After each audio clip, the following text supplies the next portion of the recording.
going to talk about how to analyze context to distinguish between denotation and connotation. The applicable TEK or Texas standard is 2B in high school. The closest Common Core standard is L4. The text I want to use as a model for this standard is a poem titled Conquerors. If you'd like a copy of this poem so you can follow along as I analyze, please pause the video and download a copy from my website, authorspurposeexpert.com. When talking about denotation and connotation, it's important that students know the difference between the two. Denotation is the direct definition of the word that you find in the dictionary. Connotation is the feeling evoked by the word.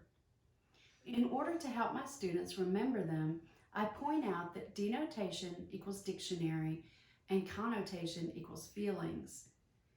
I start the lesson by asking students if conqueror is a positive or negative word.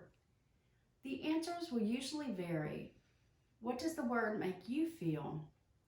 Again, answers will vary depending on their individual experiences. What is the dictionary definition of conqueror? The definition of conqueror is one who wins a country in war, subdues or subjugates a people, or overcomes an adversary. According to this definition, the way you feel about conquerors is going to be based on your past experience. Without looking at the poem, what do you predict that this poem is going to be about? Students will provide a variety of answers, which you can discuss. Now let's look at the poem. By sundown, we came to a hidden village where all the air was still. Are these two lines positive or negative?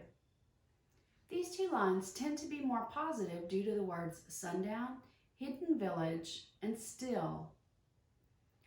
The next three lines cause a shift in our feelings. And no sound met our tired ears save for the sorry drip of rain from blackened trees and the melancholy song of swinging gates. The words tired, sorry, drip, rain, blackened, and melancholy evoke a sense of sadness. The denotation of the word rain is moisture condensed from the atmosphere that falls visibly in separate drops. This doesn't evoke any feelings at all, but when the word rain is read in the context of the poem, it promotes a feeling of sorrow. Let's go through the next stanza. Then through a broken pane, some of us saw a dead bird in a rusting cage, still pressing his thin, tattered breast against the bars, his beak wide open, and as he hurried through the weed-grown street, a gaunt dog started up from some dark place and shambled off on legs as thin as sticks. Now let's highlight any words that provoke an emotion. I highlighted the words broken, dead, rusting, thin, tattered, weed-grown, gaunt, dark, shambled, and legs as thin as sticks. If you look at the simile, legs as thin as sticks, on its own, describing the dog, it doesn't have much of an impact because lots of dogs have skinny legs. However, the simile combined with the words gaunt, dark, and shambled add to the feeling of misery that is being established, so the connotation changes the meaning. Let's look at the final stanza and again highlight the words which evoke a sense of emotion. Into the woods to die, at least in peace. No one had told us victory was like this. Not one amongst us would have eaten bread before he'd filled the mouth of the gray child that sprawled, stiff as stone, before the shattered door.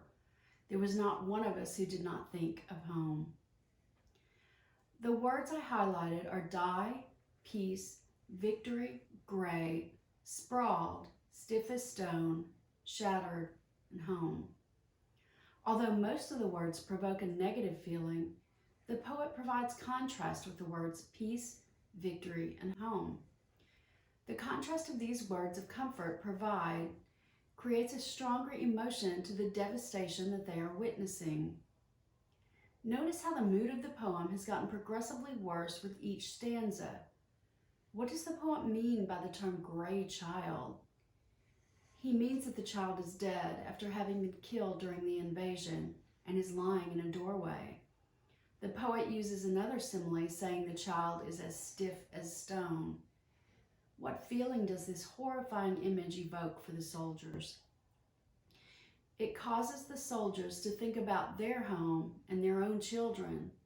They all have a sense of guilt, saying that they wouldn't have eaten bread if they could have given it to the child. Did you correctly predict what the poem was about, or did it surprise you? When we started the poem, we were thinking as readers that this poem is probably about a victory that some soldier has experienced. After reading the poem, we realize that it is a hollow victory. In other words, the soldiers feel guilt, shame, and sadness rather than pride. The poet used strong, effective words to provide a negative connotation and a feeling of devastation to the reader. By breaking down this short, simple poem, you can show students how to analyze context to distinguish between the denotative and connotative meaning of words. If you'd like the activity which reinforces the analyzation of Conquerors, you can find it at my store on Teachers Pay Teachers, Karen Rohaj, Author's Purpose Expert. You can also find many other stories or poems which will help you teach students how to analyze context to distinguish between the denotative and connotative meaning of words, as well as covering all the other reading standards. Thank you for watching this video, and remember, just keep practicing and you too can become an Author's Purpose Expert.